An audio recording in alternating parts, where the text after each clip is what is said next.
I have sacrificed my sanity and thrown myself into the carnage of patch day teams just to find out whether the Type 71 is actually a good tank.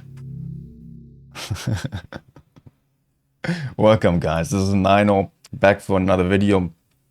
Today is about a review, and by the end of this video you will know whether you should buy the Type 71 and most importantly which equipment you should go for, because that is the main question that we're all having. What is the best equipment after all? So first of all, I want to talk about the playstyle and the tank's characteristics a little bit.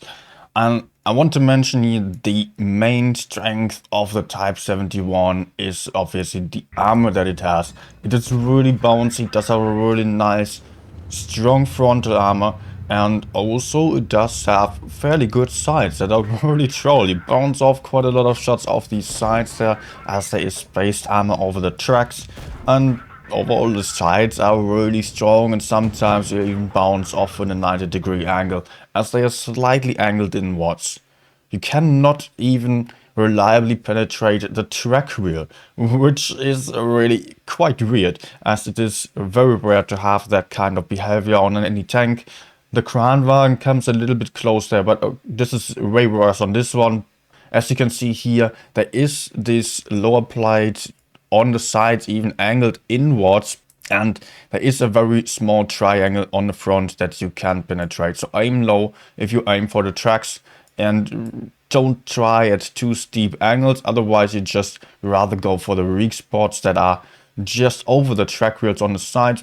Also, of course, there is the Capoda, which you can penetrate hull down even with AP, no heat needed, not necessarily, maybe beneficial still. Also, if you are getting into phase hack, if you're getting really close, then I can highly recommend shooting at the turret ring or the viewport commander's hatch. I don't know what exactly it is, that can easily be penetrated with AP.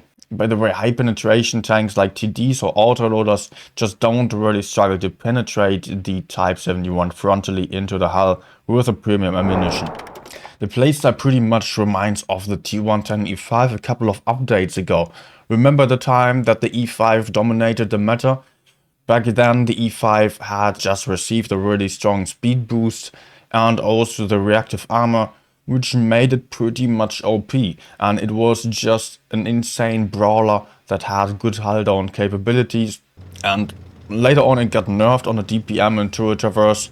That's pretty similar to what we have on the Type 71 here, as you just have a tank that is very good at playing hull down, although only having 6 degrees of gun depression if you're not going for the gun depression equipment. But still, it is rather a hull down tank with a strong front that allows you to sometimes go very aggressive into brawls and just push enemies out, as they will certainly have to go for heat or are likely to go for the premium ammunition and don't just have the best option to make use of their superior DPM.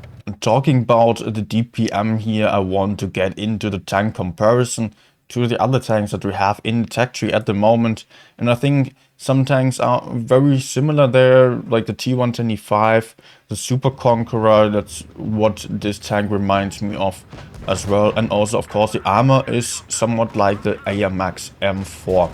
It is actually the same hull basically. Also, the E50M can be taken into this comparison, as the E50 is just also a brawl kind of medium tank, although it is a medium tank, so slightly different. DPM is rather average on the Type 71. It's nothing that is really outstanding here. But as mentioned already, you don't need a superior DPM on this tank to really make use of it, as your main strength is just somewhere else. The aim time also rather bad here. The S-Kong is the only one that is worse, although the AMX M4 even has a higher alpha damage, yet still having better dispersion if you're not rotating your turret. The gun depression on the Type 71, it is only 6 degrees if you are not going for the special equipment, 9 degrees with the special equipment. I will talk about the equipment after the tank comparison still. So 6 degrees is really not a lot. 9 degrees on the other hand is super nice to have.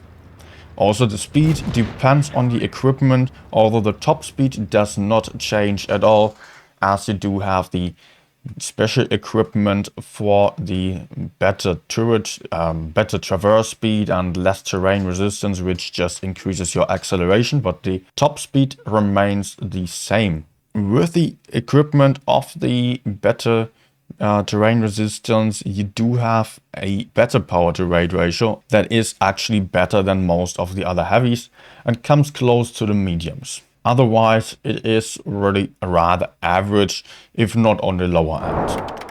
Let's come to the main question here. Which equipment should you actually be going for? Because the Type 71 does come with a very special equipment called Improved Vertical Stabilizer that increases your gun depression for about 50%. That is plus 3 degrees from 6 degrees to 9 degrees. That's a massive increase here. And 6 degrees, as already mentioned, it is rather bad actually. It is rather bad gun depression. I don't think there are many tanks with 5 degrees even in the game, apart from Object 263, at least on tier 10.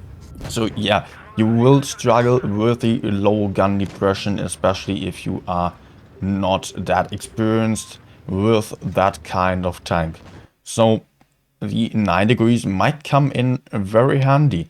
But also the other equipment is definitely worth looking at, and that is the improved suspension, which increases your terrain crossing capacity by 50%. That is effectively leading to 50% better terrain resistance, which means that you are able to turn your whole tank 50% faster, and also you just accelerate a little bit better as your effective rate to power ratio just gets a little bit better there. With that kind of equipment, this tank becomes really versatile, becomes really dangerous when it comes to pushes and tactical movements. So I think especially for the better players, let's talk about 60% plus players, those will maybe enjoy the better suspension a lot more, as you're just able to go for those tactical moves and really push away some enemies that are not really being aware of you. I've got to say, I tried out both and really tried to test out what is actually better for this tank, and I did not really notice a huge difference in the mobility depending on the equipment in use. I was asking myself in how many situations the equipment is actually being used effectively, and there are very few situations where you actually need extra bit of gun depression, yet the extra bit of gun depression just allows you to peak in a lot more positions. Also the better acceleration, how many situations are there really where you need it and where it makes a difference if you are turning a little bit faster. I think both of those, you can probably agree to that, both of those don't really impact the game too much, and both will have their advantages, both will have their disadvantages. I would recommend to you to just try out both of them, be open-minded, find out what suits your playstyle better. I would say to the more average player, up to 55-60% win rate, you don't really move around the map all that much anyways, and you will probably enjoy having a little bit of extra gun depression a lot more, as in that area you're mostly focused on out trading the enemies and just want to have a reliable tank that you don't really struggle with. If you are not really focused on the 1v1s anymore and not just running around the map like a maniac, then feel free to go for the improved suspension. I personally would be fine with both of these equipments, yet after all I will still go for the improved suspension, as I'm just a very aggressive player that goes for a lot of pushes here and there and does not play the passive encounter kind of game. Okay, I hope this helped. Let me know in the comments down below which equipment you actually prefer. I would be interested to know, because I don't think the discussion is over yet. If you want to see me play this tank a little bit more on the stream, then join in on my Twitch streams. You can find a link down below in the description. If you just want to know a little bit more about how to play the game, check out my previous guide up there.